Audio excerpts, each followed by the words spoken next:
নমস্কার বন্ধুরা, আমি এখন দাঁড়িয়ে আছি পানিহাটি ইস্কন মন্দিরে।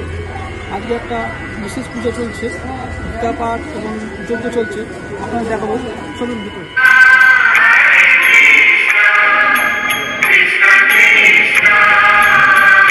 প্রভুপাদকে খুশি করবার অনেক হয়তো উপায় রয়েছে, কিন্তু প্রভুপাদ সবচেয়ে বেশি খুশি হন কেউ যদি গ্রন্থ বিতরণ করে। বুঝতে পারছেন? প্রভুপাদ বলেছেন, যদি তোমরা আমাকে সন্তুষ্ট করতে চাও তাহলে আমার গ্রন্থ বিতরণ।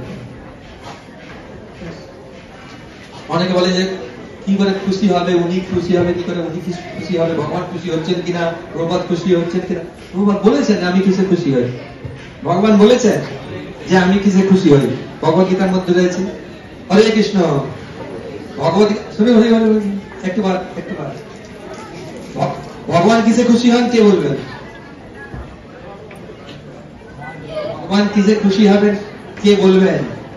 আপনাদের মধ্যে কে বলবেন ভগবান কিসে খুশি হন? হ্যাঁ, ভগবদ্গীতার মধ্যে রয়েছে, ভগবান বলছেন না যে আমার এই জ্ঞান যে অন্যকে বিতরণ করে তার থেকে আর কেউ প্রিয় ছিল না, প্রিয় হবে না। হৃদয় গো প্রেমানন্দে হরি।